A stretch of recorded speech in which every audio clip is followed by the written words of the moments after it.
உருவாக்கிய தாத்தா மூகாம்பிகை விஸ்வநாதன் அவருடைய தாத்தாவையும் இந்த ஆன்மீக சம்பந்தப்பட்ட விஷயத்தை முதல்ல எனக்கு கேட்க ரொம்ப ஆர்வத்தை தூண்டின திருக்குறள பிரபானந்த வாரியார் சுவாமி என்னுடைய மானசீக குருவான நினைச்சிருக்கிற ஸ்ரீ வேலுக்குடி கிருஷ்ணன் சுவாமி நினைச்சது இன்னைக்கு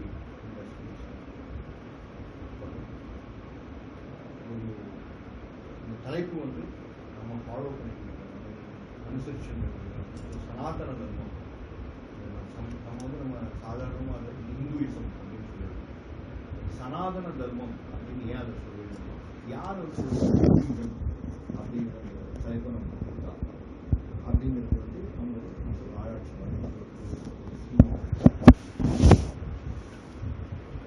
டிஸ்கஷன். அதுக்கு வந்து சில ஸ்லைட்ஸை நான் தயார் பண்ணியிருக்கேன். ஏன்னா இப்போ நம்மளை விட இந்த விஷயங்களை வந்து நம்ம ஆராய்ச்சி சமஸ்கிருதத்துக்கு தமிழ் எல்லா மொழிகளும் தேர்ந்தவா நிறைய பேர் இருக்கிறதுனால அவளுடைய பாணியில் நம்ம சேர்த்துக்கிட்டு நமக்கு அந்த அளவுக்கு மெச்சூரிட்டி. ஆனால் வந்து நமக்குன்னு சில ஆராய்ச்சிகளை நம்ம நாளுக்கு நாள் படிச்சுருக்கோம், நிறைய தெரிஞ்சுருக்கோம். அந்த தெரிஞ்ச விஷயங்களை வந்து நம்ம உங்க அதுக்கு வந்து நம்ம சனாதன தர்மம் இதோடைய மீனிங், இதோடைய அர்த்தம் சமஸ்கிருதத்தில் சனாதனம் அப்படின்னா எட்டர்னல், அதாவது அழிவே இல்லாமல் சைக்கிளாக வந்துருக்கிற ஒரே இப்போ நம்ம யார்ட்டையாவது ஹிந்துயிசம் எப்போது தோன்றினது அப்படின்னு கேட்டாங்கன்னா நம்மளால கரெக்டாக சொல்ல முடியாது. மற்ற எல்லா ரிலீஜனுக்கும் ஒரு நாள் ஒரு டேட்டை போட்டு நம்ம இந்த நாள் தான் தோன்றினது, இந்த நாள் தான் உங்களோட கேலண்டர் தொடங்குது, இந்த குப்பர் தான் ஒரு குருவாக இருக்கிறார் அப்படின்னு சொல்லிடுவாங்க. நம்ம மதத்துக்கு மட்டும் இருக்கிற ஒரு தர்மம், மதம் கூட கிடையாது, ஒரு தர்மம். அந்த தர்மத்துக்கு ஒரு பிறப்பே கிடையாது, அழிவும் கிடையாது, அது ஒரு சைக்கிள். அந்த சைக்கிளுக்குள்ள தான் நம்மளாம் இருந்துருக்கோம். அது சனாதனம். இது வந்து ரொம்ப இங்கிலீஷ்ல எளிமைப்படுத்தி சொல்லணும் அப்படின்னு பார்த்தோம்னா அது எட்டர்னல்ங்கிற வேர்டு கொஞ்சம் என்ன சில பேருக்கு வந்து அது ஒரு கன்ஃபியூஷன் வருது. எட்டர்னல்னா என்ன அப்படின்னா இது வந்து ஒரு ரொம்ப பழமையானதுன்னு கூட சொல்லலாம். சனாதனத்துக்கு இன்னொரு சமஸ்கிருதத்துக்கு ஒரு இன்னொரு மீனிங் என்ன அப்படின்னா ரொம்ப பழசு, எவ்வளோ நாள் ஆச்சுன்னு அறிஞ்சிட்டு சொல்ல முடியாது அளவுக்கு. அப்புறம் ஏன் நம்ம வந்து மதம்னு சொல்ல மாட்டேங்குது, ஏன் தர்மம் அப்படின்னு சொல்றோம் அப்படின்னா இதுக்குள்ள நமக்கு ஷட் மதங்கள் 6 மதங்கள் உள்ளது. இந்த ஷட் மதங்கள் ஏன் வைக்கணும், 1 வச்சுருந்தா போதுமே, 2 வச்சுருந்தா போதும் அப்படின்னு பார்த்தா இந்த ஷட் மதத்துக்குள்ள நம்ம உலகத்தில் இருக்கிற எல்லா மதமுமே அடங்கிடும். அதுதான் அதோடைய சிறப்பு. இப்போ 2 மதம் மட்டும் 2 3 மதம் மட்டும் சொல்றா நான் உங்க குரூப்புக்குள்ள வரமாட்டோம். இதை எடுத்து பாரு, 6 பேர் நாங்கள் வரமாட்டோம், நாங்கள் தனி, எங்களோட தலைவர் தனி, எங்கள் வழி தனி எல்லாம் சொல்லிட்டு. ஆனால் அவளோட அடிப்படையே நம்ம போய் ஆராய்ச்சி பண்ணி பார்க்கலாம். அவளும் இந்த ஷட் மதத்துக்குள்ள வந்துடும். ஸோ அந்த ஷட் மதங்களில் நமக்கு தெரிஞ்சு சைவம், வைணவம், சக்திசம், அப்புறம் வந்து தானபத்தியம், கௌமாரம், சவுண்ட். இப்போ இந்த ஃபர்ஸ்ட் 3 நமக்கு கொஞ்சம் கிளியராக இருக்கும். கானபத்தியம் நம்ம இப்போ மகாராஷ்டிராவில் இருக்கிறதுனால கானபத்தியம் தெரிஞ்சிருக்கோம். கணபதியை வந்து கௌமாரம் நம்ம ஊரில் ரொம்ப ஃபேமஸ். குமரனை சவுனக்கம்ங்கிறது எங்கேயோ கேட்ட மாதிரி இருக்கு, ஆனால் ரொம்ப அவ்வளோ ஒரு இதாக தெரியல அப்படின்னு சொல்லி. சவுனக்கம்ங்கிற மதம் எப்படின்னா இப்போ நம்மளுடைய ப்ராக்டிஸ்க்கு சூரியன் முதல் கடவுளாக வச்சுட்டு நம்ம சொல்லுவோம். நம்ம குருக்கள் ஆச்சாரியர்கிட்ட போய் கேட்டோம்னா சாதாரணமாக சொல்லிட்டு என்ன அப்படின்னா ஒரு குருவை, அதாவது ஒரு முதல்வரை, ஒரு லீடரை வச்சுட்டு ஒரு குருவை முதல் ஆளாக வச்சுட்டு பண்ணுறோம். ஆனால் அதோடைய டீப் மீனிங் உள்ள இன்னர் மீனிங் எடுத்து பார்த்தோம்னா யாரை வேணாலும் ஒரு ஆளை, ஒரு ஆன்மீகம் நிறைஞ்ச ஒரு ஆளை முதல் ஆளாக வச்சுட்டு அவரை வச்சுட்டே தெய்வத்தை அச்சீவ் பண்ணுறது தான் சௌனம். அப்படி கணக்கில் எடுத்து பார்த்தோம்னா எல்லா மதமுமே அதுக்கு வரும். இப்போ நம்ம சொல்ல இந்த வைஷ்ணவம், சைவம், சக்திசம் இது இல்லாதது எல்லாமே வந்து இன்னும் சில பேர் சொல்றா இவர் வந்து தெய்வத்தோட புத்திரன் அப்படிங்கிறார். அந்த கௌமாரம்ங்கிறது நம்ம சௌரியத்துக்காக நம்ம குமரர் கடவுளை முதல் புரியும். கௌமாரம்னா என்ன அர்த்தம், சுவாமிக்கு குழந்தையா பிறந்தவா, அவளுக்கும் தெய்வ அம்சத்தோட இருந்தவா. இப்போ ஐயப்ப சுவாமியை ஃபாலோ பண்ணுறோம், அதுவும் கௌமாரம். ஐயப்ப சாமியை ஃபாலோ பண்ணுற எதுல நமக்கு ஹரி ஹர 2 பேரும் உண்டு. அப்போ சைவமா வைஷ்ணவமா கன்விஷன் வேணா அது கௌமாரம். ஏன்னா அது வந்து சுவாமியோட குமாரனை நம்ம பரிசீலிப்போம். அப்போ ஏன் கானபத்தியன் கௌமாரம் தானே, கணபதியை தானே நம்ம ஃபாலோ பண்ணோம்னா மதங்களுக்கெல்லாம் அதிபதியா இருக்கிற ஒரு சுவாமியை முதலா வச்சு, அதாவது ஒரு உலகத்துல நல்ல விஷயங்களை திரட்டி பண்றது ஒரு விதமா மதத்தை வச்சு, கெட்டவனெல்லாம் கண்ட்ரோலை வச்சுக்கிறது ஒரு பெரிய ஒரு அது கணபதி கிட்ட இருந்தார். நம்ம இது அவர் என்ன எல்லாத்தையும் தன்னுடைய கண்ட்ரோலை வச்சிருக்காங்க, கணங்களின் பதி. அதனால கணம். இது மாதிரி நம்ம வந்து அந்த ரீச்சை கொஞ்சம் கூட ஃபார்வர்டா எடுத்து போய் பார்த்தோம்னா எந்த மதத்தையும் நம்ம இந்த 6 சத்மதங்கள் கூட உட்படாம இருக்கவே முடியாது. சில பேருக்கு வந்து சுவாமியோட அம்மா பாவம் தான் ரொம்ப பிடிச்சிருக்கும், அதுதான் சக்தி. சில பேருக்கு வந்து சுவாமிகிட்ட இருக்கிற தியாக குணம் தான் பிடிச்சிருக்கும், அவளுக்கு சிவம் தான் பிடிக்கும். சிலருக்கு சுவாமிகிட்ட இருக்கிற அழகு, அவர் நமக்கு கொடுக்குற ஐஸ்வர்யம், அவர் ஒரு அந்த ஒரு விஷயம் நமக்கு பிடிச்சிருக்குன்னா அதுக்கு வந்து வைஷ்ணவம் தான். இது மாதிரி ஒரு அம்சமா ஒரு டயஸ்ல 6 பகுதிகளை ஏன் வச்சிருக்கோம் அப்படின்னா 6 சத்மதத்தை தான் அதுக்குள்ள வச்சிருக்கோம். ஸோ நமக்கு எது திருப்தியை கொடுக்குறது அந்த வழியை நம்ம ஃபாலோ பண்ணிக்கலாம். இந்த ஒரு மதத்துல மட்டும்தான் நீ எப்படி போனாலும் சுவாமியை ரீச் பண்ணணும்னு சொல்லுவோம். மற்ற எல்லா இதுலையும் என் வழியில நீ ஃபாலோ பண்ணாதான் உனக்கு கிடைக்கும் அப்படின்னு சொல்லுவோம். நீ எப்படி போனாலும் சுவாமின்னு ஒருத்தரை நம்பினா உனக்கு முக்தி உண்டு, உனக்கு வந்து உயிர் உண்டு அப்படின்னு சொல்ற அந்த மதம் வந்து நம்மளோட அந்த தர்மத்துல தான் இருக்கு, வேற எங்கேயும் உலகம் முழுக்க. இதை வந்து நான் இது பண்ணி சொல்றது, விவேகானந்தரே நம்மளுடைய இதுல அதான் சொல்றாரு. அவர் அதாவது இதுக்கெல்லாம் மேல நம்ம ஒரு விஷயம் நல்லா புரிஞ்சுக்கணும். நம்ம மதத்துல மட்டும் நாஸ்திகவாதம் அளவு, வேற ஏதாவது மதத்துல நாஸ்திகவாதம் பண்ணா அவனை வந்து கொண்டுடணும். அதுதான் அந்த மதத்தோட ரூலே. கடவுள் இல்லைன்னு சொன்னா அவனை கொண்டுடணும். அது மட்டும் இல்ல, அவ சொல்ற கடவுள் இல்லைன்னு சொன்னாலும் கொண்டுடணும். நம்ம இதுல அப்படி இல்லை, நாஸ்திகவாதம் தாராளமா. இது எப்படி ஏது என்ன ப்ரூஃப் நீங்க கேட்கலாம். வைஷ்ணவத்துல ஒரு பாயிண்ட்ல புத்தரை வந்து விஷ்ணுவோட அவதாரமா வச்சிருக்காங்க. இந்த புத்தர் விஷ்ணுவோட அவதாரமா வச்சிருந்தாங்க. புத்தர் என்ன பண்றாரு அப்படின்னு பார்த்தா ஒரே நாஸ்திகவாதம் தான். கடவுள் இருக்காரா எப்படி என்ன சயின்டிபிக் ப்ரூஃப் என்ன? இப்ப நம்ம மாத்துல சில குழந்தைகள்லாம் கேட்கறாங்க, நம்ம மாத்துல போய் நிறைய பேர் கேட்பா, அவருக்கு நம்ம ஆன்சரே பண்ண முடியாது. அவன் கேட்ட அத்தனை கொஸ்டினும் புத்தர் கேட்டு முடிச்சிட்டார். அப்போ பகவத்கீதையில சொல்ற நாஸ்திகவாதம் பண்றவங்க பெஸ்ட் நாஸ்திகவாதி நான் தான் அப்படிங்கிறார். அவர் மாதிரி நாஸ்திகவாதம் வேற யாரும் பண்ண முடியாது. ஏன்னா ஆன்சரே கண்டுபிடிக்காத மாதிரி முடியாத மாதிரி நாஸ்திகவாதம் பண்றாரு. எதுக்கு அப்படி எதுக்கு சுவாமி இப்படி நாஸ்திகவாதம்? எப்பவுமே நல்லா கொஞ்சம் கன்ஃபியூஸ் பண்ணி விட்டாதான் நம்ம இன்னும் டீப்பா போய் ஆராய்ச்சி பண்ணி அதை இன்னும் கிளியரா தெரிஞ்சுக்கணும். அதுக்கு தான் நாஸ்திகமும் அளவு. நம்ம இதுல ஒரே ஒரு விஷயத்த வந்து பண்ணாத அப்படின்னு சொல்லி, அது என்ன அப்படின்னா நிரீஸ்வரவாதம். என்ன அர்த்தம்? நாஸ்திகமும் நிரீஸ்வரவாதம் ஒண்ணுதானே அப்படின்னு. என்கிட்ட பேங்க்ல பைசா இருக்குன்னு யாரோ சொல்றாங்க, நான் அவங்ககிட்ட ஒரு பாஸ்புக் இல்லை, அதோட நான் பேங்க் என்ன அக்கௌண்ட் நம்பரும் தெரியாது, ஒன்றும் தெரியாது. யாரோ சொல்றோம் உங்க தாத்தா உங்க பேர்ல நிறைய பைசா போட்டு வச்சிருக்காரு இந்த பேங்க்ல, பாஸ்புக் கையில கிடைச்சிருக்கு, தேடி பார்த்தா கிடைச்சிருக்கு. போய் என்ட்ரி போட்டேன், சத்தியம் தான் அதுல போட்டிருக்கு, அதுக்கு இன்ட்ரெஸ்டும் இருக்கு, எல்லாம் இருக்கு. இப்ப இதெல்லாம் வந்ததுக்கு அப்புறம் எங்க தாத்தா எனக்கு ஒன்றும் சேர்த்து இருக்குதுன்னு போய் சொன்னேன்னா அது வந்து நிரீஸ்வரவாதம். நாஸ்திகவாதம்ங்கிறது என்ன அப்படின்னா, இருக்கிற வரைக்கும் நான் தேடிட்டு இருக்கேன், எனக்கு என்ன கிடைக்கல, நான் தேடிட்டு இருக்கேன், என்ன கிடைக்கல, கிடைச்சதுக்கு அப்புறம் நான் நம்பாம இருக்க மாட்டேன். இது வந்து ரொம்ப முக்கியமான விஷயம். சுவாமி இருக்காருன்னு தெரிஞ்சிருந்ததுக்கு அப்புறமும் இல்லைன்னு சொல்றது அது நிரீஸ்வரம். இப்ப நம்ம உலகத்திலேயே 4 விதமான பேரை நம்ம பார்க்கணும். ஒருத்தர் வந்து என்ன நடந்தாலும் சரி, எவ்வளவு கஷ்டம் வந்தாலும் சரி, அசையாத நம்பிக்கை சுவாமி மேல வச்சு, எவ்வளவு கஷ்டம் வந்தாலும் அவர்கிட்ட தான் போய் கேட்பான், எனக்கு அப்படி ஆயிட்டே என்ன அப்படின்னு. இன்னொருத்தர் இருக்கா, அவ வந்து சுவாமி மேல நம்பிக்கைலாம் வச்சிருப்பான், ஆனா திடீர்னு ஒருத்தர் ஒரு நாஸ்திகவாதம் பேசுறாங்க, அவர்கிட்ட எது கொல்லாம அவர்கிட்டயே அந்த போய் தேடிக்கணும். பேசாம அவர் சொல்றத நம்ம பேசாக்கி இருந்தோம். இப்ப நம்ம பாஸ் வந்து நாஸ்திகவாதம் பண்ற, நம்ம ஆபீஸ்ல வேலை பார்க்கணும், எதுக்கு தேவையில்லாம அவர்கிட்ட போகலாம், பேசாம. இது 2வது.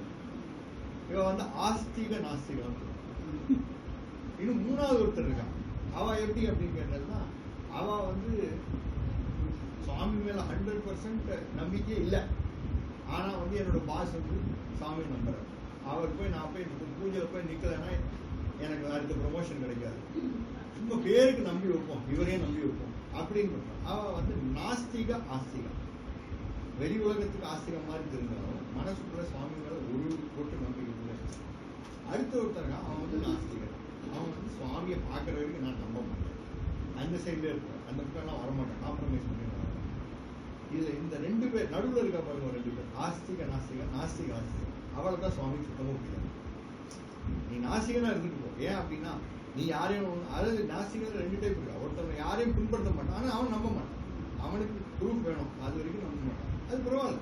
இன்னைக்காக ஒரு நாள் உனக்கு நல்ல புத்தி வரும், சுவாமி உன் முன்னாடி வந்தாரோ இல்லை ஒரு ரீதியில் கொண்டு வந்துடுவாங்க, அது பரவாயில்ல. அது வந்து அவன் at least you are being truthful to your உன்னோட திங்கிங்.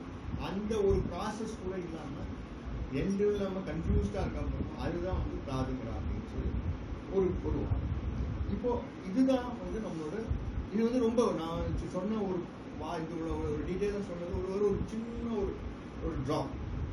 இது வந்து நம்ம கம்பராமாயணத்தில் கம்பர் வந்து எழுத ஆரம்பிக்கிறது ஃபர்ஸ்ட் தன்னை பற்றி ஒரு டெஸ்கிரிப்ஷன் கொடுக்குறாரு.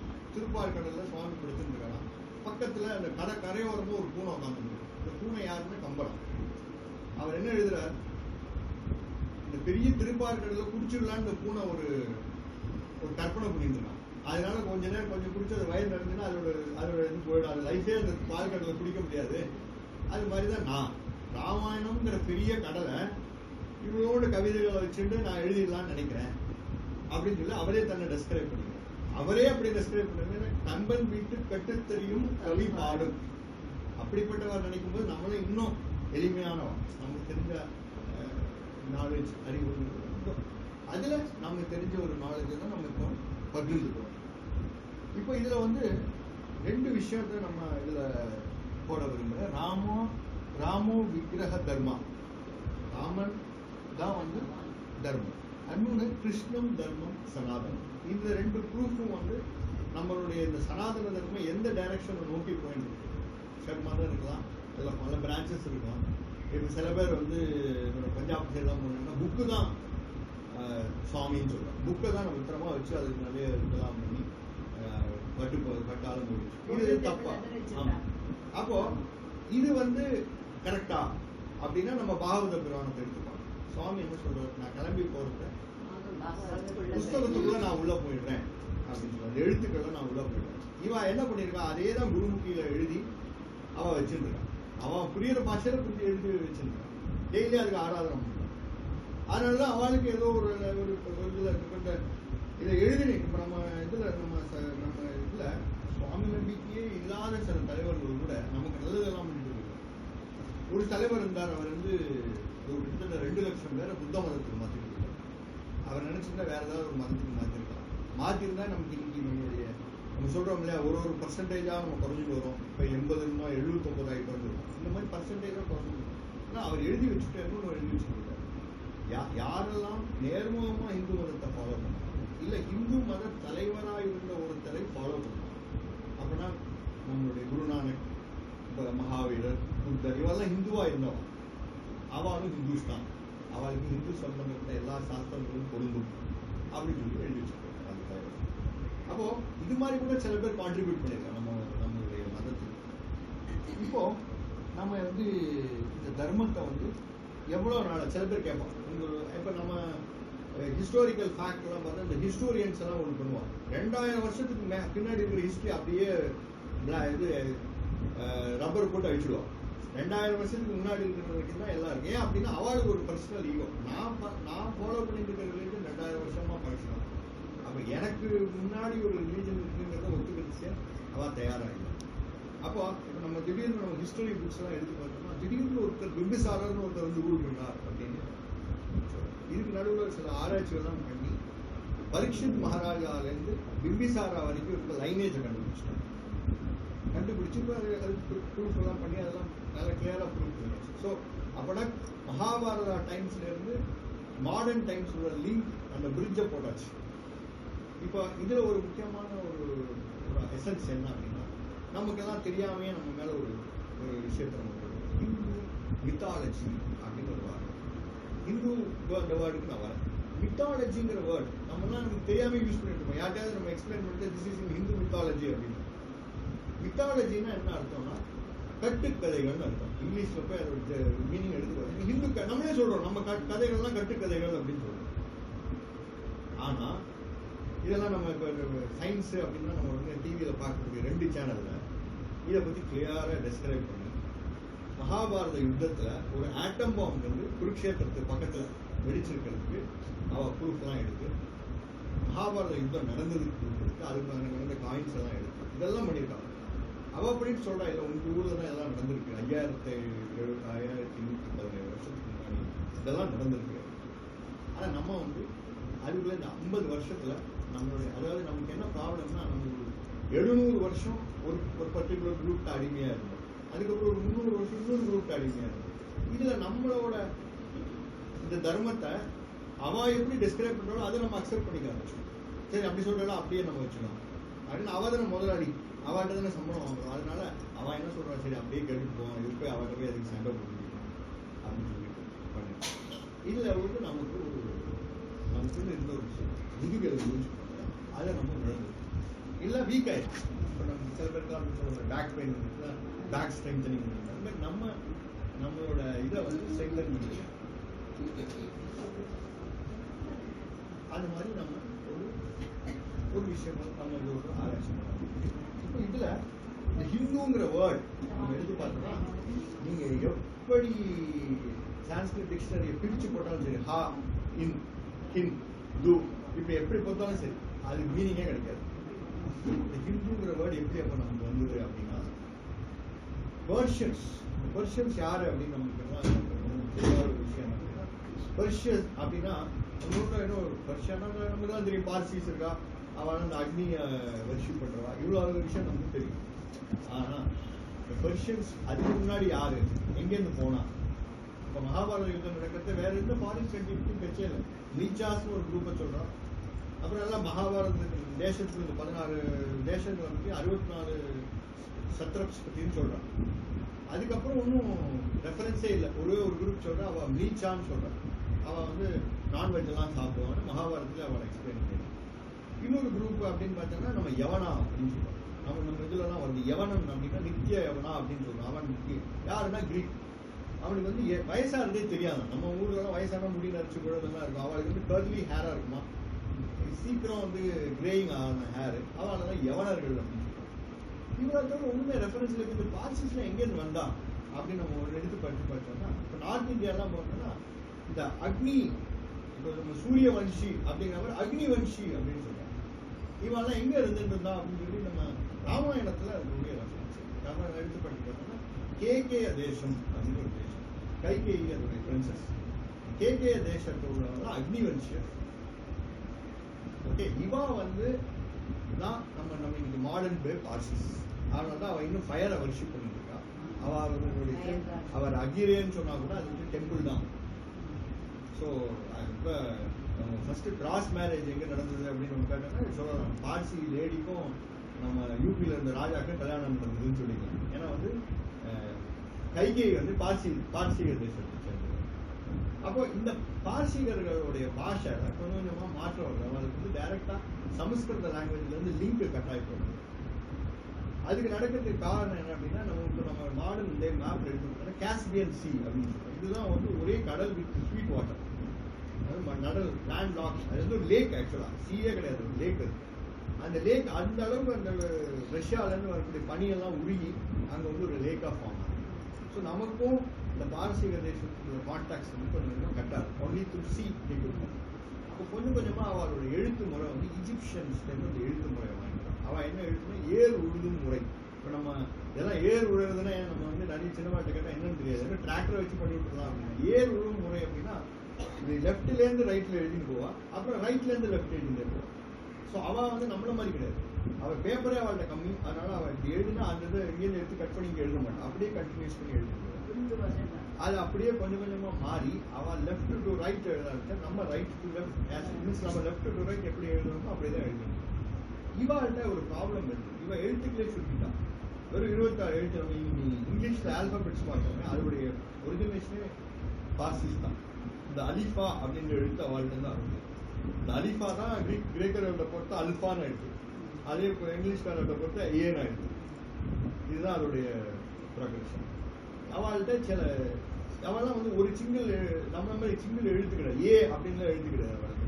அது மாதிரி இப்போ நம்ம சனாதனத்துக்குமே சாகணும், அதே மாதிரி சிந்துங்கிறதுக்கு சாகணும், அவன் அந்த எழுத்தே கிடையாது. அப்போ என்ன பண்ணுவான், பக்கத்தில் க்ளோசஸ்ட் லெட்டரை போட்டுருக்கோம். இப்போ நம்ம இங்கிலீஷ்ல வந்து ழா போட முடியாது, தமிழ் போடுற ழா போட்டோம்னா இசட போட்டுருவோம், போட்டு ழான்னு வச்சுக்கோ அப்படின்னு அவனுக்கு புரியவே புரியாது, அவன் இன்னும் அப்படியே தான் சொல்லிட்டு இருக்கான். ஸோ அது மாதிரி அவள்கிட்ட வந்து இந்த சிந்து நதியோட அந்த பக்கம் இருக்கிறவா அப்படின்னு நம்ம டிஸ்கிரைப் பண்ணுறோம். சனாதன தர்மியில அவள் டிஸ்கிரைப் பண்ணுறது என்ன, சிந்து நதிக்கு அந்த பக்கம் பீப்புள் பியாண்ட் சிந்து, இதை டிஸ்கிரைப் பண்ணுறதுக்காக அவள் இது பண்ணிருக்க. இந்த சிந்துங்கிற வார்த்தை சா கிடையாத வார்த்தை. ஸோ ஹிந்து ஹா இருந்தது, அதனால ஹிந்து. இப்போ இவாளெல்லாம் ஹிந்துக்கள் அப்படின்னு அவள் தான் நமக்கு பேர் கொடுத்தாங்க. முதல்ல இது அப்படிதான் இருந்தது. அவள் நம்மளை ஹிந்துன்னு கூப்பிட்டா நம்மளை சனாதன தர்மி சனாதனின்னு தான் சொல்லிட்டு. எப்போ படையெடுப்பு வந்து அவள் நம்மளை கண்ட்ரோலில் கொண்டு வந்தாவோ அப்போ அவளுக்கு சில நம்மளுடைய வார்த்தைகள்லாம் அவளுக்கு நுழையவே இல்லை. அவள் நம்மளை பர்மனெண்ட்டாக நம்மளை ஹிந்துன்னு சொல்ல ஆரம்பிச்சிட்டான். அப்படின்னு நம்ம வச்சுருக்கோம். ஸோ ஹிந்து அப்படிங்கிறதுக்கு பக்கத்த வேர்டு எப்படின்னு பார்த்தீங்கன்னா சமஸ்கிருதத்தில் இந்துன்னு இருக்கு. நிலாவுக்கு ஒரு பேர் வந்து இந்து, பெண் வடிவில் இருக்கிற நிலாவுக்கு பேர் இந்து. மற்றபடி நம்ம சொல்லுக்கிறோம் ஹிந்து, நம்மளாம் ஹிந்து இல்லை, நம்மளாம் சனாதனம். இப்போ எதுக்கு இதை இவ்வளோ தூரம் நம்ம டிஸ்கிரைப் பண்ணுறோம், நம்மளோட ஐடென்டிட்டியே நம்மள்கிட்ட கிளியராக இல்லை. நம்ம இப்போ வெளியில் யார்ட்டா கேட்டால் நீங்கள் யார் அப்படின்னா நான் ஹிந்து அப்படின்னு தான் சொல்கிறோம். ஆனால் நமக்கு அந்த பேரை வச்சுருக்கோமா கிடையாது, யாரோ வச்சுட்டு போனால் அந்த பேரை அப்படியே நம்ம கண்டுபிடிக்கணும். சனாதன தர்மின்னு சொல்றதுல என்ன பெருமை அப்படின்னா, என் மதத்துக்கு பிறப்பும் கிடையாது, அழிவும் கிடையாது, இது ஒரு சைக்கிள் அப்படின்னு சொல்றதுல நமக்கு ஒரு ப்ரௌட்னஸ். தமிழ்ல வந்து சொல்றது அவன் என்ன சொல்லுவான்னா, கல் தோன்றி மண் தோன்றா காலத்தை முன் தோன்றிய மூத்த குடி தமிழ் குடி அப்படின்னு என்ன அர்த்தம், பூமியில கல்லு மண்ணெல்லாம் பார்க்கறதுக்கு முன்னாடி தமிழ் பிறந்தது. ஏன்னா அகஸ்தியர் கொண்டு வந்த பாஷை. அப்ப அவர் கொண்டு வந்தோம்னா அவர் அளவுக்கு பழசு, அகஸ்தியர் எவ்வளவு பழசோ அந்த அளவுக்கு பழசு. அப்போ வந்து அவன் தமிழ்காரன் எழுதுறான். இப்ப இருக்கிற தமிழ்காரன் எழுத மாட்டான். அப்ப இருக்கிற தமிழ்னா அகத்தியனை காட்டிலும் ஆரியம் பழமையாம் அப்படின்னு. அகத்தியன் எழுதின பாஷை விட ஆரியம் பழைய. ஆரியம்னா என்ன பாஷை அப்படின்னா, ஆரியன்கிறது ஒரு ரேஸ், நம்ம எல்லாம் சொல்லிட்டு ரேஸ் அப்படின்னு. ஜென்டில்மேன் நம்ம இன்னைக்கு வார்த்தை இங்கிலீஷ்ல யூஸ் பண்ற வார்த்தை இருக்கு, அது வந்து ஆரியன். அப்ப முன்னாடிலாம் ஒருத்தர் இன்னொருத்தர் அட்ரஸ் பண்றது ஆரிய அப்படின்னு சொல்லுவாங்க. ஒரு இப்போ நீங்க பழைய டிராமாலாம் எடுத்து பார்த்தீங்கன்னா ஒருத்தர் இன்னொருத்தர் டிஸ்கிரைப் பண்ணுறது ஆரியர், ஜென்டில்மேன் அப்படின்னு சொல்லுவாங்க. அது what is your opinion gentleman, நீங்க என்ன சொல்றது ஆரியர் அப்படின்னு சொல்லுவாங்க. இது நம்ம இதுல நிறைய இருக்கு. இப்போ நம்ம இன்னும் நம்மளுக்கெல்லாம் சேர்ந்து இன்னொரு வார்த்தை வந்துட்டு ஆரியன் ஒன்று இருந்தால் திராவிடன். திராவிடங்கிற வார்த்தையே சமஸ்கிருத வார்த்தை, தமிழ் வார்த்தை கிடையாது, சமஸ்கிருத வார்த்தை. அதை முதல்ல யூஸ் பண்ண யாருன்னா ஆதிசங்கரர். அவர் என்ன பண்றாரு, இங்கேருந்து காஷ்மீருக்கு போற அங்க ஒரு கோயில் இருக்கு. அந்த கோயில 3 சைட்லயும் கதவு திறந்துருக்கு. தட்சிண சைடுல இருந்து யாரும் ஞானிகள் வரல, அதனால அந்த சைடை மட்டும் க்ளோஸ் பண்ணி வச்சுக்கோங்க. இவர் அதாவது அவளா நீ வந்து ஸ்லோகங்களை சொல்லி அந்த கதவை திறக்க வைக்கணும் அப்படின்னு சொல்லி அவர் அங்க உட்காடுறார். தட்சிண அவர் அந்த மூடின கதவுக்கு முன்னாடி உட்காடுறார், ஜபம் பண்றார், மந்திரங்களை சொல்றார், கதவு திறந்து. அப்ப யாரு நீ அப்படின்னு அவர் சொல்றாரு, நான் ஒரு திராவிட சிசு அப்படின்னு சொல்றாரு. அதுதான் ஃபர்ஸ்ட் டைம். 2வது தடவை அப்பர் திருஞான சம்பந்தர் அவர் எக்ஸ்பிளைன் பண்ணிட்டு திராவிட சிசு அப்படின்னு சொல்றாரு. இதெல்லாம் நிறைய பேருக்கு வந்து தெரியாது. அவன் என்ன நினைச்சுட்டு இருக்கான், திராவிடங்கிற நான் தான் ஃபைண்ட் அவுட் பண்ணேன் அப்படின்னு சொல்லி நினைச்சிருக்கேன். அது கிடையாது. இதுதான் வந்து அதோடைய நம்மளுடைய இதுல இருக்கிற உண்மையான சம்ஸ்கிருத மீனிங். திராவிடங்கிறது தெற்குலேருந்து வந்தவங்க திராவிடன், திராவிட சிசு. அது மாதிரி ஒரு நம்மளோட மதத்துல வந்து பல பரிமாணங்கள் நம்ம பார்த்து ஒரு 1000 வருஷம் நம்ம வந்து அடிமைப்பட்டிருந்தோம். ஒரு நம்ம சொல்றது 200 வருஷம் 300 வருஷம் 1000 வருஷம் நம்ம கல்ச்சுரலி நம்ம இந்த விஷயத்தை அடிமை.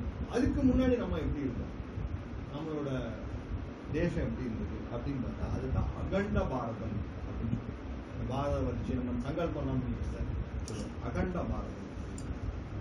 இந்த அகண்ட பாரதத்தோடு இப்போ இருக்கிற இன்ஃப்ளூயன்ஸ் ஜோன் அப்படின்னு பார்த்தா நமக்கு எங்கெல்லாம் நமக்கு கான்டாக்ட் இருக்கு அப்படின்னு பார்த்தோம்னா, இந்த பக்கம் ஒரு தேசத்தோட கொடியில ஒரு கோவிலை வச்சுருக்காங்க. நம்ம வச்சுக்கல, நம்மளோட தேசத்துல நம்ம கொடியிலையும் யாருக்குமே தெரியாம ஒரு ஹிந்து சிம்பிள் இருக்கு. அதை நான் சொல்றேன் உங்களுக்கு. அதுக்கு முன்னாடி ஒரு தேசத்தோட கொடியில ஹிந்து கோவில், ஒரு விஷ்ணுவோட கோவிலோட இதுதான் அவரோட கோவில் இருக்கு. அது என்ன தேசம் அப்படின்னு பார்த்தோம்னா கம்போடியா. அந்த தேசத்தோடைய கொடியில அங்கோர் வாட் அப்படிங்கிற விஷ்ணு கோவில், அதான் உலகத்திலே பெரிய கோவில். பெரிய 250 ஏக்கர் பரப்புள்ள ஒரு கோவில். அதுக்கு அந்த கோவில் இன்னைக்கு பூஜை நடக்கல, ஆனா விஷ்ணு சிலையை ஒண்ணும் பண்ணாம அப்படியே தான் வச்சிருக்காங்க. ஒன்னும் டேமேஜ் இல்லை, ஒண்ணுமே பண்ணல. பக்கத்துல புத்தர் சிலை எடுத்து நம்ம பூஜை பண்ணிட்டு தான் விஷ்ணு அப்படியே இருக்கு. செகண்ட் பெரிய கோயில் தான் ஸ்ரீரங்கம், அது 150 ஏக்கர் நிலப்பரப்பு. ஆனா ஃபங்க்ஷனலி ஃபர்ஸ்ட் டெம்பிள் தான் டெஃபினெட்லி ஸ்ரீரங்கம். 150 ஏக்கர் இன்னைக்கும் அந்த கோவில்ல பூஜை எல்லாம் நடந்துருக்கு. ஒரு தேசமே நமக்கு அவர் இந்துஸ் கூட கிடையாது, ஆனா வந்து அவர் ஒரு காலத்துல இந்துவா இருந்ததுக்கு ஒரு மதிப்பு கொடுத்து அவர் தேசத்து கொடியில ஒரு இந்து கோவிலோட சிம்பலை வந்து வச்சிருக்காங்க. இது மாதிரி நம்ம தேசத்துடைய அந்த பக்கம் பரப்புறது இது பரவாயில்ல. நம்ம மேப்ல நம்ம கூகுள் மேப்ஸ் எங்க ஊருக்கு போறோம்னா உடனே மேப்ஸ்ல எங்க இருக்கும் அந்த இடம் எவ்வளவு தூரம் இருக்கு இப்படியே நம்ம ஆராய்ச்சி பண்ணி, நானும் இப்படியே ஆராய்ச்சி பண்ணிட்டு இருக்கும் போது ஆஸ்திரேலியா பக்கத்துல பாப்புவா நியூ கினியா அப்படின்னு ஒரு புது பேர் வச்சு ஒரு ஐலண்டு. அதோட ஐலண்டுடைய பார்டர் எங்க வருது அப்படின்னா இந்தோனேஷியாவோட கடைசி பாகம். இந்த இடத்துல ஒரு ஊரோட பேர் ஜெயபுரா இப்படியே இருக்கு பேர். அதை எடுத்து நம்ம அது நினைச்சு ஓகே ஏதோ நம்மள மாதிரியே பேர் வைக்கிறவனா இருப்போம் போல எடுத்து படிச்சு பார்த்தா இல்ல, ஜெயபுரானா விக்டரி சிட்டியா. நம்ம விஜய்பூர்னு சொல்றோமே ஜெயபுரா. அங்க வரைக்கும் நம்ம மதம், அதாவது இந்த சனாதன தர்மம் போயிருக்கு. இது பரவாயில்ல. இன்னும் நம்ம அப்படியே மேற்கு நோக்கி வந்தோம்னா ஆப்பிரிக்காவில் ஸ்பைஸ் ட்ரேட், இது வந்து ஸ்பைஸ் ரூட் அப்படின்னு சொல்றாங்க. இந்த spice route and silk route இது ரெண்டும் வாரணாசியில ஒரு தடவை 2 மீட் ஆகும். அதே மாதிரி காஷ்மீரத்துல ஒரு தடவை மீட் ஆகும். அதுக்கப்புறம் தான் வேற தேசம். அதாவது ஒரு எபி சென்டர் எங்கன்னு பார்த்தீங்கன்னா இந்தியாவில் இருக்கு. இது ரெண்டையும் சீக்கிரட்டா வச்சுட்டு, அதாவது சில்க் எப்படி தயாரிக்கிறது, ஸ்பைஸை எப்படி வந்து விளைய வைக்கிறது அப்படிங்கிறது இந்தியன்ஸ் வந்து அது யார்கிட்டே சொல்லித்தரேன். சைனீஸ்ல சொல்லிட்டு நீங்க சில்கோட சீக்கிரட்டை நீங்களே வச்சுக்கணும், நாங்க ஸ்பைஸ் எப்படி பண்றதுங்கிற சீக்கிரட்டை நாங்களே வச்சுக்கணும். ஆனா உலகம் முழுக்க இதை வந்து கொடுப்போம். இதுல நடுவில் பிசினஸ் மேன்கெல்லாம் எல்லாருக்கும் பெனிஃபிட் கிடைக்கும். யார் இதுல ஒன்றும் நஷ்டம் அடையணும். இப்போ நம்ம இன்னைக்கு குளோபலைசேஷன் அப்படிங்கிறோம், அது அன்னைக்கே நம்ம பண்ணிருக்கோம். இந்த 2 ரூட்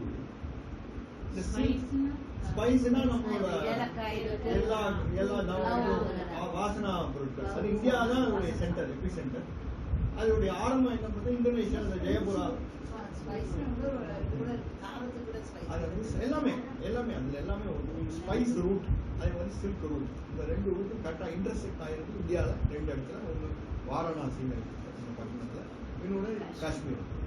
அப்புறம் ஒன்று யூரோப்பை நோக்கி போகும், இன்னொன்று வந்து ஆப்பிரிக்காவை நோக்கி போகும். இதுல வந்து நிறைய பிசினஸ் மட்டும் இருக்கு. கலாச்சார பரிவர்த்தனை, கலாச்சார பரிவர்த்தனையில நம்ம என்ன பண்ணிருக்கோம் அப்படின்னா, நம்ம மதத்தை இன்னொருத்தன்ட்ட பரப்பாமையே அவனே நம்ம மதத்தை பார்த்து நல்லா இருக்கு, இதை நம்ம அக்செப்ட் பண்ணிக்கலாம். இதுதான் வந்து நம்மளுடைய மிகப்பெரிய வெற்றி. அதாவது இந்த 1000 வருஷம் படையெடுப்புக்கு முன்னாடி இந்த ஒரு தேசம் தான் இவ்வளவு பெரிய கிரேட் நேஷன் சொல்றோம்.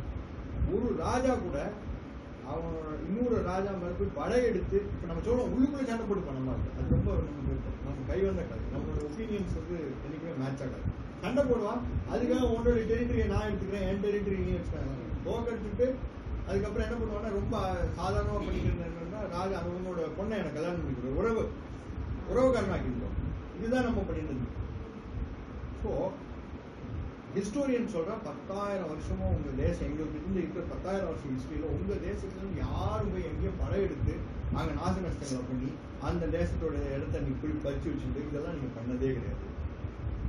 அப்புறம் எப்படி நம்ம இன்ஃப்ளூயன்ஸ் பண்றோம்? அது வந்து சைனீஸ் ஒரு டிப்ளமேட் வந்து யூஎன்ல போய் சொல்றாரு, இந்தியான்னு ஒரு தேசம் கீழே எங்களுக்கு கீழே இருக்கு, ஒரு புல்லட் துப்பாக்கில இருந்து ஒரு குண்டையோ ஒரு வில்லையோ ஒரு கத்தியோ ஓங்காம எங்க தேசத்தோடைய பூரா கல்ச்சரையும் அவாதான் இன்ஃப்ளூயன்ஸ் பண்ணி வச்சிருக்காங்க. கத்தியின்றி ரத்தமின்றின்னு சொல்றாங்க, அதை முதலே நம்ம தான் செஞ்சிருக்கோம். அதாவது இந்த ஜப்பான் இருக்கிற புத்த பௌத்த மதத்துல இருந்து ஆரம்பிச்சு இந்த பக்கம் இந்தோனேஷியால இருந்து ஆரம்பிச்சு இந்த கண்ட்ரோல். சரி, இந்த பக்கம் தான் நமக்கு கண்ட்ரோல் போல இருக்கு. இந்த பக்கம் போயாச்சுன்னா பாரசீக தேசம் தாண்டி போயாச்சுன்னா நமக்கு வந்து கண்ட்ரோல் இல்லை அப்படின்னு நம்ம நினைச்சிருக்கோம்.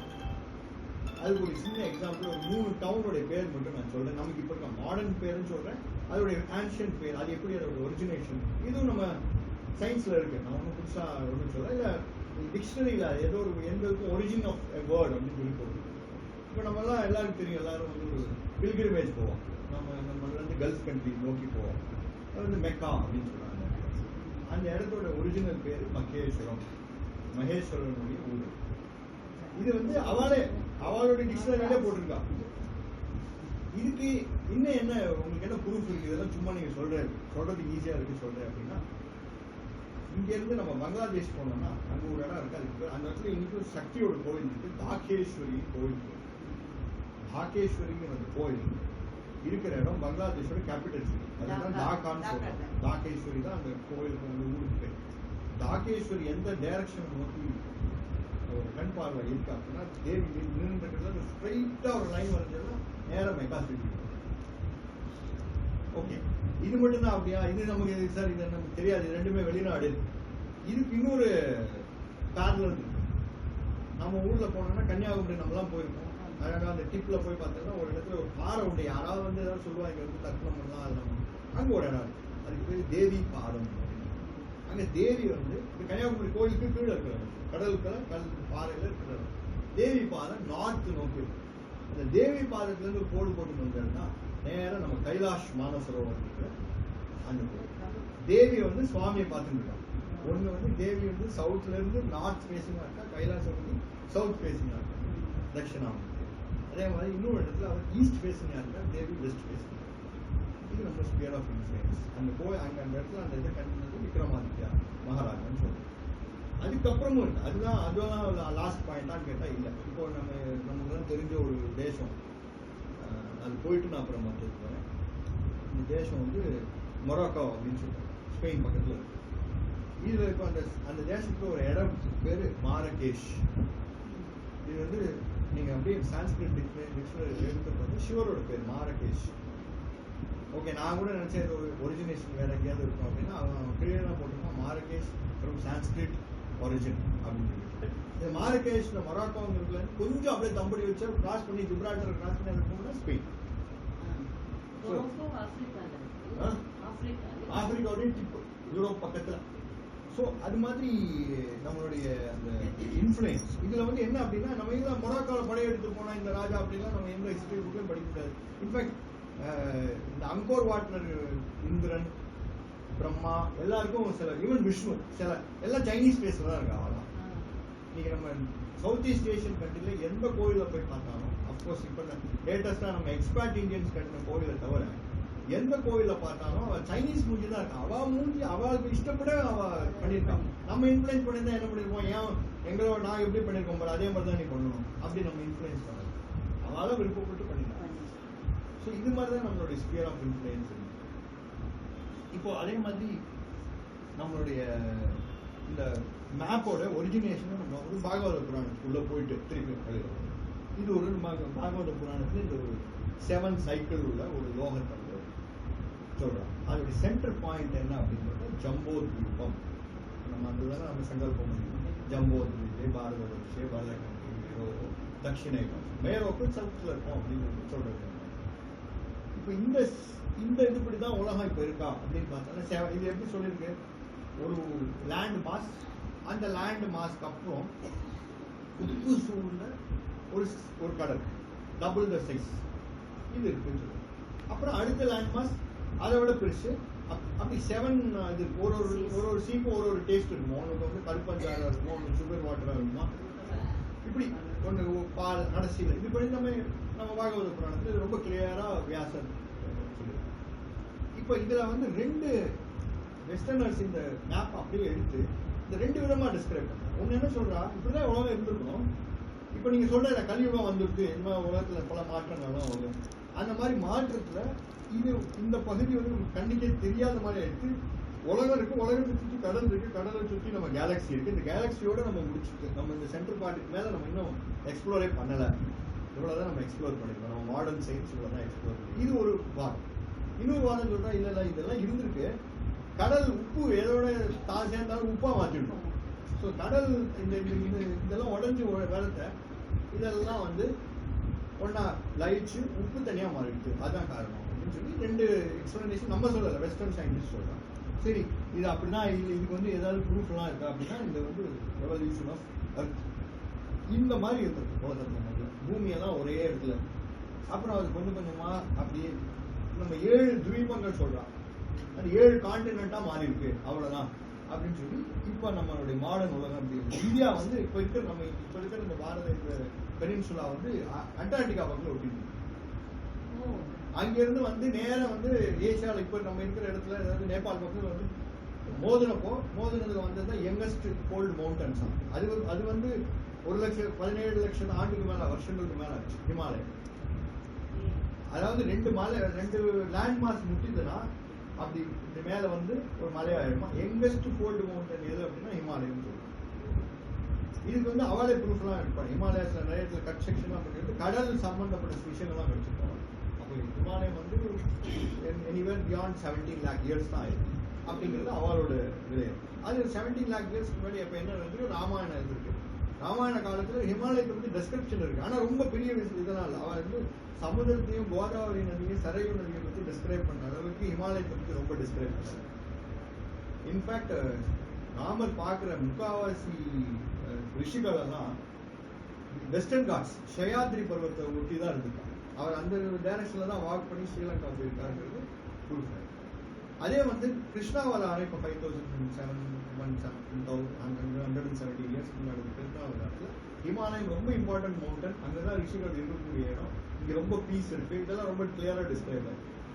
ஸோ இந்த மாதிரி ஒரு காஸ்மிக் தியரி. இதுக்கு முன்னாடி நம்ம சவுத் இந்தியன் சொல்ற குமரிக்கண்டம்னு ஒன்று இருந்திருக்கு.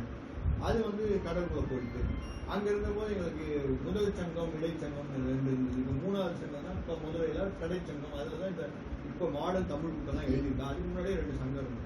இப்போ நம்ம நார்த் இந்தியன் உடனே இல்லை எங்க தியரி குறைவான இதெல்லாம் இதெல்லாம் இல்லை அப்படின்னு சொல்றாங்க. பட் இது கூட ஒரு ப்ரூஃப் என்ன அப்படின்னா இங்க இருந்திருக்கா எவ்வளோ இந்தியாங்கிறது இப்போ இங்க இருந்திருக்கு. குமரிக்கண்டம் இங்க இருந்திருக்கு. குமரிக்கண்டத்துக்கு மேல இப்ப நம்ம பாக்குற நேபாள் பக்கத்துல தான் நம்ம இருந்திருக்கோம். குமரிக்கண்டம் வந்து அசுராள்கள் இருந்திருக்கு. இது ராமாயணத்துல அதை பத்தி நான் டிஸ்கஸ் பண்ணேன். தசரதர் வந்து உலகம் எங்கேயுமே ஜெயிக்கக்கூடிய கெப்பாசிட்டி இருந்தாரு. அப்படியே அவர் ராவணனோட ஃபைட்டே பண்ணல. தசரதரே ஃபைட் பண்ணிருக்காங்க. எதுக்காக ராமருக்காக விட்டு வச்சிருப்பாங்க அப்படின்னா இதோடைய ப்ரூஃப் என்ன அப்படின்னா அந்த காலத்துல சமுதிரத்தை கடந்து போக மாட்டாங்க. ராமரே போக விரும்பல. ஏன் ராமர் பிறந்த உடனே தாடகைலாம் அப்புறம் பார்த்துக்கலாம், முதல்ல போய் ராவணன் முடிச்சுட்டு வந்துருவோம்னு பண்ணிருக்காங்க. அது பண்ணல. ஏன் அப்படின்னா கடலை கிராஸ் பண்ணி அப்போ போக மாட்டேன் அவசியம். அப்ப இது எப்படி போனா அப்படின்னா அணைக்கட்டின்னு தான் போனேன். பிரிட்ஜ் கூட கிடையாது. ப்ராப்பரா லேண்ட் மாஸ் ஒன்று கிரியேட் பண்ணிட்டு, அதாவது பூமியை தயார் பண்ணிருந்தா அந்த பூமியோட கிராஸ் பண்ணி தான் போனோம். அதுதான் சேது. அதுதான் இப்ப நம்ம அது முடிச்சு அவர் யுத்தம்லாம் பண்ணிட்டு திருப்பி வந்ததுக்கப்புறம் இந்த சேதுவை உடச்சு விட்டார். அதுதான் தனுஷ்கோடி. அவரோட வில்லாலே அதை உடச்சு விட்டார். ஏன் வெயிட் பண்ணாரு அப்படின்னா சும்மா இதை கிராஸ் பண்ணிட்டு போயிட்டு இருப்பான். அந்த ஊருக்காரனோட சண்டை எடுத்துருப்பான். வேண்டாம், நம்ம இந்த பக்கம் இருப்போம், அவன் அந்த பக்கம் இருந்துருக்கோம் அப்படின்னு சொல்லி பண்ணல. அந்த சேது கரையை வந்து நீங்க தர்ப்பணம் பண்றதுக்கும் நல்ல காரியம் பண்றதுக்கும் அது ஒரு இடமா யூஸ் பண்ணி போவாங்க. அது தாண்டி போகாத அப்படின்னு சொல்லி. அதாவது அந்த காலத்திலேயே அவன் டெஃபினிஷன்ஸ் கொடுத்துருக்கான். ராட்சசன்னா அவன் அந்த பக்கம் இருக்கு, அவனுக்கு ஒரு ஐலாண்ட் வச்சிருக்கான், நம்ம இந்த ஐலாண்ட் இருக்கு, இந்த மாதிரி ஒரு. அதனால மேக்சிமம் சண்டை வருது அவன் அவாய்ட் பண்ணிருக்கான். ஆனால் ராவணன் அப்பப்போ கிராஸ் பண்ணி தான் வந்துடுவான், புஷ்பமான எடுத்துட்டு வந்துடுவான். அதை வந்து ஒன்றும் பண்ண முடியல. அவனை கண்ட்ரோல வச்சிருந்தான். ஆக்சுவலா நம்ம இதுல வந்து நம்ம நிறைய நினைச்சோம் ராவணன் யாருமே பீட் பண்ணதில்லைன்னு சொல்லுவோம். ராவணனை பத்தி நிறைய டிஸ்கிரிப்ஷன் போடுவோம். ராவணன் கிட்டத்தட்ட எல்லாத்தையும் தூத்து போயிட்டான் இந்த பக்கம் வந்துட்டு. அதனால அதுக்கப்புறம் இந்த பக்கமே போகக்கூடாதுன்னு சொல்லிட்டு அவன் ஊர்லயே இருந்தான். ராவணன் தோத்த மெயின் பர்சன் யாரும் வந்து வாலி. வானரத்துக்கு தோத்து போயிட்டான். அது வெளியே சொல்ல முடியாது. அதனால அவன் அந்த பக்கமே இருந்துட்டான். இந்த பக்கம் வரக்கூடாது. ஆனா அவன்கிட்ட சில வீக்னஸ் எல்லாம் இருந்தது. அதுக்காக அடிக்கடி நடுவில் வந்து கிட்னாப்பிங் எல்லாம் பண்ணிட்டு போவான். அதுதான் வந்து ராவணனை பத்தி நமக்கு தெரிஞ்சது. ஸோ இந்த குமரிக்கண்டம்ங்கிறது இருந்திருக்கு. அது கடலுக்குள்ள போனதுனால என்ன இருக்கு அப்படின்னா எப்பவுமே ஒரு பூமி கடலுக்குள்ள போச்சுன்னா அதோடைய இது கடல் கொந்தளிப்பு, சுனாமின்னு சொல்லுவாங்க, அந்த மாதிரி இருக்கும். அது தவிர வேற ஒரு இடத்துல கடல்ல இருந்து பூமி வெளியில வரும். அது காம்பன்சேஷன். இதோடைய பெஸ்ட் டெஸ்கிரிப்ஷன் எங்க அப்படின்னு பார்த்தோம்னா நம்ம துவாரகையை பத்தி. துவாரகை வந்து கடலுக்குள்ள போற அந்த டெஸ்கிரிப்ஷன் கொடுக்கறது 2 லேண்ட் மாஸ் வெளியில வந்துடும். அந்த 2 லேண்ட் மாஸ் எங்க, அதே பிராபாச சைடு, அதாவது மேற்கு கடற்க பக்கமே 2 லேண்ட் மாஸ் வெளியில வந்தாங்க. ஒன்று உடுப்பி கிருஷ்ணன், இன்னொன்று குருவாயூரப்பன். அதுவும் வந்து இந்த 2 பூமி. அதனாலதான் நம்ம ஆழ்வார்களுடைய இதுல குருவாயூர் வந்து திவ்ய தேசமோட பாடுகிறார். ஏன்னா அங்க இருக்கவே இல்லை, குருவாயூர் கடலுக்குள்ள இருக்கு மம்மியூரோட சரி. அதுக்கப்புறம் அந்த பூமி வெளியில வந்த உடனே துவாரகையில இருந்த கிருஷ்ணனுடைய பவரை இந்த 2 கிருஷ்ணருக்கும் கொடுத்தாங்க. உடுப்பி கிருஷ்ணன், குருவாயூர். இது மாதிரி பூமி எங்கெல்லாம் ஒரு இடத்துல பூமியை கடல் எடுத்துட்டா கூட இன்னொரு பக்கம் அந்த பூமிக்கு காம்பன்சேஷன் இன்னொரு இடத்துல வெளில வரும். இது மாதிரி பூமி அமிழ்ந்த போது அந்த பக்கத்துல இந்த அண்டார்டிகா இருந்து ஒரு பெரிய பீஸ் வந்து இங்க வந்து இப்போ வந்து நம்ம ஓரளவுக்கு சயின்ஸுக்கும் நம்மளுடைய பாகவத புராணம் சொன்ன இதையும் கொஞ்சம் ஓரளவுக்கு லிங்க் பண்ணிட்டோம். ரொம்ப ஃபுல்லா பண்ண முடியலன்னா கூட ஓரளவுக்கு லிங்க் பண்ண. ஏன்னா சயின்ஸ் வந்து ரொம்ப இன்னும் அதாவது சொல்லுவா truth is more fiction than the actual fiction அப்படின்னா, மோர் ஸ்ட்ரேஞ்சர் தேன் ஆக்சுவல் ஃபிக்ஷன். நம்ம நிஜமா கதை எழுதுனா இது உண்மையான்னு கேட்போம், கொஞ்சம் கொஞ்சம் அங்கங்கே மிக்ஸ் பண்ணி எழுதுனோம்னா இது நல்லா இருக்கு அப்படின்னு சொல்லுவோம். அது மாதிரி இது மாதிரி பாகவத புராணத்துல இன்னொரு டெஸ்கிரிப்ஷன் இருக்கு. இந்த மாதிரி ஒரு லோகத்தையே இந்த மாதிரி அழகா இதுல வந்து மேரு வந்து சென்டரை வச்சு, இந்த மேரு அப்படிங்கிற அந்த சென்டர்ல இருந்து நம்ம இருக்கு தட்சிணத்துல இருக்கும்னு சொல்றோம். இப்போ நீங்க ஆப்கானிஸ்தான் பக்கம் போனோம்னா ஒரு இடம் இருக்கு, அது பேரு பாமியர் நாட் அப்படின்னு சொல்றோம். நம்ம இதெல்லாம் படிச்சிருக்கோம், நம்ம ஹிஸ்டரி ஜியாகிரபி படிக்கிறது. பாமியர் நாட், ஆர்மீனியன் நாட்னு ரெண்டு. இந்த மலையுடைய வேர்ல்டு அத்தனை மலையும் மிங்கலாற இடம் எது அப்படின்னு பார்த்தோம்னா இந்த பாமியர் நாட். அந்த மலையெல்லாம் முடிச்சு, மலை முடிச்சுன்னு சொல்லுவோம். தமிழ்ல போய் சொல்றது மலை முடிச்சு அப்படின்னு. அதுக்கு தெற்கதான் நம்ம இருக்கோம். அதனாலதான் சொல்றோம் அதுக்கு மேலுக்கு தட்சிண திசையில நம்ம இருக்கோம் அப்படிங்கிறத நம்ம சங்கல்பம் செஞ்சுக்கிறோம். அந்த அதான் அந்த சென்டர் பாயிண்ட். அது கீழே தான் நம்மளுடைய லோகம்லாம் இருக்கு. ஸோ இது மாதிரி ஒரு சயின்ஸையும் நம்மளோட ஆன்மீகத்துக்கும் நிறைய லிங்க் இருக்கு. நம்ம என்ன நினைச்சுட்டு நிறைய டைம் என்ன ஆகுது, நம்மளோட சின்னவா நிறைய படிச்சுட்டு வரோம், நிறைய ஜியாகிரபி இதெல்லாம் படிச்சுட்டு வந்து அவன் நம்மளோட கொஸ்டின் பண்ணும்போது நம்ம வந்து ஜியாகிரபி அவ்வளோ படிக்கல, நம்மளுடைய புராணங்களை மட்டும் நல்லா படிச்சுட்டு நம்மளால அவளுக்கு ஆன்சர் பண்ண முடியாமல் வருவோம். உடனே நம்ம என்ன சொல்லிடுவோம், ரொம்ப இன்டெலிஜென்ட்டாக கேட்குறேன், அநேகமாக என் டீச்சர் கூட எனக்கு தெரியாதுன்னு நினைக்கிறேன், அதனால நீ தான் இன்டெலிஜென்ட், நாங்களாம் எங்களோட காலம் தான் போயிடுது அப்படின்னு சொல்லுவோம். அது கிடையாது. நம்ம இன்னும் அந்த டீப்பாக அதுக்குள்ள மூடி படிச்சு பார்த்தோம்னா அதுக்கு ஆன்சர்ஸ் கிடைக்கும். அப்போ இதுதான் வந்து நம்மளோட மதமா, இதில் சயின்டிஃபிக்காக நம்ம நிறைய பார்த்தோமே அப்படின்னு பார்த்தோம்னா இது வந்து ஒரு பாயிண்ட். இது வந்து நம்மளுடைய இப்போ வந்து நம்ம சொன்ன மித்தாலஜி கட்டுக்கதைகள் அப்படின்னு நம்மள சொல்றா, இது வந்து மித்தாலஜியே இல்லை. இப்போ மற்ற ரிலீஜியஸ் புக்கையும் மித்தாலஜின்னு மிக்ஸ் பண்ணவே மாட்டோம். அவன் never call it as biblical mythology, they never call it as Quranic mythology. நம்மள்கிட்ட மட்டும்தான் நம்ம அதை சொன்னாலும் எழுதுன்றோம், ஒன்றும் பெருசாக அதுக்கு அப்போசிஷன்லாம் பண்ணுறோம். நம்ம எப்படி அப்போ நம்மளை கால் பண்ணோம், புராணம். புராணம்னா ஹிஸ்ட்ரி, இதெல்லாம் நம்மளோட ஹிஸ்ட்ரி. இன்னைக்கு அதுக்கு லிங்க் இல்லை. ஏன்னா 5117 இயர்ஸ்க்கு முன்னாடி கிருஷ்ணரே சொல்லிட்டார், நான் கிளம்பி போயிட்டேன்னா எல்லா மாயாவும் போயிடும், எல்லாம் ரியாலிட்டியா இருக்கும். அப்போ நீ இதெல்லாம் இது நான் என் காலத்துல நடந்த விஷயத்தெல்லாம் வெளியில சொன்னா யாரும் நம்ப கூட மாட்டாங்க. இப்போ ஒரு 100 வருஷத்துக்கு முன்னாடி யார்கிட்டயாவது போய் மண்ணில் நல்லா ஓடு பண்ணி அதுல வந்து 1000 புக்ஸுக்கு தேவையான இன்ஃபர்மேஷன் எழுதி வைக்க முடியும்னா நம்மளை பத்தி சிரிச்சிருக்கோம். ஆனா இன்னைக்கு அதே தான் சிடி சொல்லி நம்ம போட்டு வருது. அது ஒண்ணும் இல்லை, சிலிகான் தான், சிலிகான் செடி தான். இன்னைக்கு நம்ம அதை நம்புறோம். அன்னைக்கு 100 வருஷத்துக்கு முன்னாடி நம்ம முன்னாடி போய் ஒரு பானையோட இந்த மாதிரி ஒரு தட்டை வச்சு இதுல எல்லாத்தையும் எழுதிடுவேன் அப்படின்னு சொன்னா நம்பிக்க மாட்டேன். ஸோ சயின்ஸ் வந்து பரிணாமம் அடைஞ்சுட்டே வருது. அதுக்கு ஏற்ற மாதிரி நம்ம இன்னைக்கு வாழலாம், நம்மளுடைய தாட் ப்ராசஸை வச்சுக்கணும். அது ரொம்ப முக்கியம். நம்மளுடைய தர்மத்தை வந்து நிலைநிறுத்துறது ரொம்ப முக்கியமான ஒரு. இப்போ நம்ம இதுல வந்து நம்ம நிறைய என்ன பார்க்கணும் அப்படின்னா, நம்ம வழிகள் பார்க்கணும். ஞான மார்க்கம், கர்ம மார்க்கம், பக்தி மார்க்கம். ஞான மார்க்கம் வந்து எப்போ இது வந்து நம்ம இன்னைக்கு தான் நம்ம மதத்தில் இது வந்து டேஞ்சர் வந்து முன்னாடிலாம் நல்லா இருக்குன்னா இல்லை. ஆதிசங்கரர் ஜனம் எடுத்த டைம்லேயே எல்லாரும் வந்து நம்ம இந்தியா ஃபுல்லாக புத்தர்களாகவும் ஜெயினர்களாகவும் மாறிட்டோம். யாருமே வந்து ரொம்ப கம்மி, நம்ம சனாதன தர்மத்தை பற்றி பிடிச்சிருந்தவங்க ரொம்ப கம்மி. அவர் என்ன பண்ணுறார், நம்ம சாஸ்திர சம்பிரதாயங்களை நம்ம ஒன்றா படிச்சு தெளிவாக புரிஞ்சுட்டு அந்த சின்ன வயசுலேயே அவருக்கு கொடுத்த மொத்தம் இயரே வந்து 16 இயர்ஸ் தான் முதல்ல. அப்புறம் தான் அதை டபுள் பண்ணி 32 இயர்ஸாக பண்ணிட்டு அவர் என்ன பண்றாரு, அவர் கல்ல இதெல்லாம் படிச்சு முடிச்சுட்டு அவருக்கு சின்ன வயசுல வீட்டு விட்டு கிளம்பிட்டார். அவன் அம்மா விட்டுட்டு தான் போறாரு. அம்மா இருக்கா ஆகல, அப்பா இல்லை, இப்போ கிளம்பி போயிட்டார். நிறைய குருக்கள்கிட்ட போய் நிறைய விஷயங்கள் கற்றுக்கிறார். கற்றுக்கிறதுக்கு அப்புறம் அவர் பெண்கள் தான் அவர் பெண்கள் தான் மகா தொண்டு. அது இதான நம்ம இந்த மாதிரி ஒரு மதியம் பார்த்துருக்கோம். என்ன பண்ணினார் அப்படின்னா, ஒரு பெரிய மகான் உங்க ஊர்ல யார் பெரிய ஆள், உங்க மதத்துக்கு யார் பெரிய ஆள், அவர் கூப்பிடுவோம் அப்படின்னு அவர் கூப்பிட்டு அவரை வச்சு ஒரு சேலஞ்சு. ஃபர்ஸ்ட் சேலஞ்சு தான், அதுக்கப்புறம் தான் வாங்கணும். என்ன சேலஞ்சு அப்படின்னா, வாதத்துல ஜெயிச்சுட்டேன்னா நான் உன் மதத்துக்கு மாறிட்டேன், நான் ஜெயிச்சுட்டேன் நீ என் மதத்துக்கு மாறி. இதுதான்